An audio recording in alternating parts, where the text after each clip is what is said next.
Welcome to Time Warner Cable's Local Edition. I'm Brad Pomerance. I'm glad you're with us today. We are joined by Habib Balian. He is the CEO of the Gold Line Construction Authority, which is what? Which is this independent authority that was created by the legislature to build the project, the Gold Line project, from Union Station to the county line. And when you say independent, it truly is independent. It's not connected to what we know as Metro.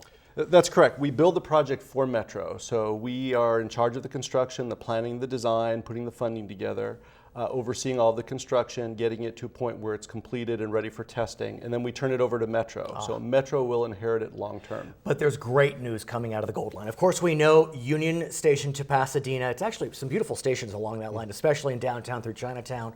But you're in construction right now. We are in construction on this, what we call 2A, which is Pasadena to Azusa. It's about 11 and a half miles, goes through 5 cities, 6 stations. There's 2 in Azusa. And the project is well underway with construction. The first big element of construction, of course, is the Gold Line Bridge, which is on the 210 freeway. I'm sure a lot of your viewers have seen it. No doubt. We call it the iconic freeway structure, and it's very unique in its design. So that's about an $18.5 million project in itself. But I have to ask you, you broke ground on this project right in the middle of a recession. I mean, thank God for that, because we need the jobs, but how was the Gold Line able to fund during tough economic times? Well, this project was actually named in Measure J, which was passed by the voters 4 years ago. R? I'm sorry, pardon me. Yes, Measure R. right. Measure R 4 years ago. So that was in 2008. That's correct. The half-cent sales tax increase passed by LA County voters. That's correct. And continue. And there was a list of about 11 projects that were identified for inclusion in Measure R. We were one of those projects. So we have the funding available to us. We were the first ones ready to go. We had it environmentally cleared. We had a significant amount of design and planning done with each city.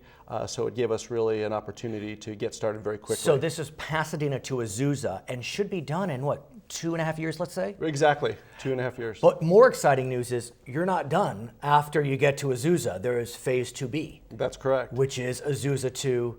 All the way to Montclair. Wow. So it's another 12.5 miles.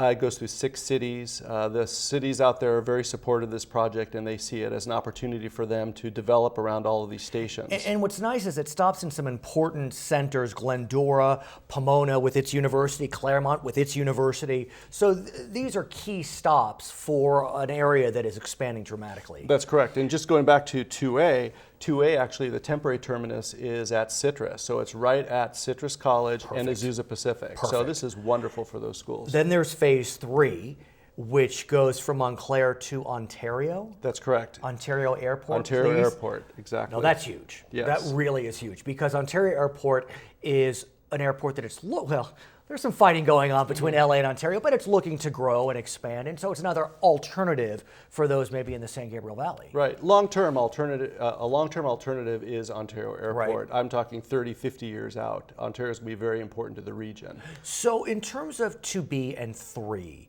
how are we in terms of funding and construction starts? 2B, we have the funding available, about $40 million to do planning and design over the next 3 years. And then we'll be ready to start going after construction dollars. We hope that if Metro starts again with a new LA County transit tax extension, Let's talk about that. in a couple years, that we would be included in that list. And then we would be ready for that funding in 2 years. Right, so Measure J was on the ballot to extend Measure R. It got 66.12% of the vote. It needed 66.66. Yes. So we may be coming back to the voters? That's right. It's Metro's decision, but from the reports, the meetings I've attended, it looks like Metro's interested in bringing it to the voters in 2 years. His name is Habib Balian. He is my classmate at USC, 1987. My name is Brad Pomerance. We thank you so much for joining us on Time Warner Cable's Local Edition.